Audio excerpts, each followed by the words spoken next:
Leading up to its premiere on Disney+, Marvel Studios' Loki series was all anyone could talk about online, from all-caps tweets professing intense anticipation for the show, which follows the 2012 variant version of Tom Hiddleston's Loki after he swiped the Tesseract and disappeared in Avengers Endgame, to fan-edited videos and GIFs celebrating the trickster god and all his mischievousness. The internet was all Loki all the time across the first 8 days of June 2021. Then, at long last, Loki debuted on Wednesday, June 9th, and expectedly, the conversation heated up even more. Twitter was going loco for Loki. Fans of the Marvel Cinematic Universe were thrilled to finally be able to see what happened to the Norse god following the events of Endgame, and the bungled time heist at Stark Tower during events that initially transpired in the first Avengers film. In short, Loki doesn't get very far. The Time Variance Authority apprehends him for messing up the sacred timeline, and if he doesn't bend to their demands,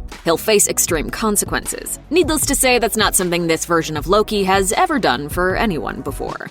This time around, Hiddleston's character is looking very different out of his flashy green and gold ensemble. Loki has been through quite a transformation over the course of the MCU, evolving from an ambitious power seeker into a lovable hero with trademark cutting wit. But one of the biggest transformations came in Thor Ragnarok, when Matt Damon portrayed Loki in a dramatic reenactment of events from Thor: The Dark World. But how does the god of mischief himself feel about that? For those who may have forgotten, at the beginning of director Taika Waititi's Thor Ragnarok, Loki had disguised himself as his adoptive father, Odin, lounging about and ruling Asgard with a, well, whatever the opposite of an iron fist is. When Thor returns to Asgard, a giant Loki statue is the first thing he sees, which tips him off that some nonsense is afoot. He gently pushes through a crowd of Asgardians to find Odin eating snacks and watching a play featuring Lady Sif, Loki, Thor, and Odin, in which everyone's overacting and Loki is portrayed as a faultless martyr after faking his death in the Dark World. Sam Neill portrays the actor playing Odin in the production, with Chris Hemsworth's brother Luke taking on the role of Thor and Matt Damon playing Loki, who dies in his brother's arms in a spectacularly dramatic scene.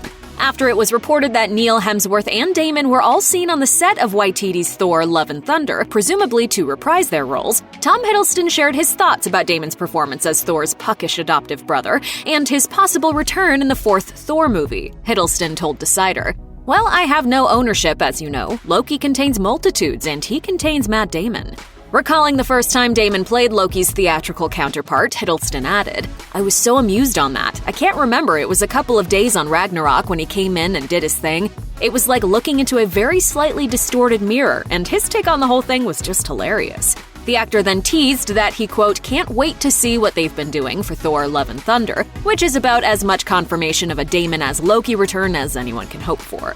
Later, during an appearance on Jimmy Kimmel Live, Hiddleston joked with Kimmel, "There's a thing where you always bump him from your show, right? I feel it's kind of like Matt's kind of trying to bump me from my own character." From there, he offered up a playful warning for Damon. And next time there's a new Jason Bourne movie, maybe in another reality, there's another Jason Bourne. It might show up around the corner. So you better watch. You know what? For now, fans can only speculate just how much involvement Damon and his fellow Norse players will have in Thor: Love and Thunder. But they'll find out for sure when the movie releases on May 6th, 2022. Meanwhile, the first episode of Loki is available to stream on Disney Plus right now. Check out one of our newest videos right here. Plus, even more Looper videos about Loki are coming soon. Subscribe to our YouTube channel and hit the bell so you don't miss a single one.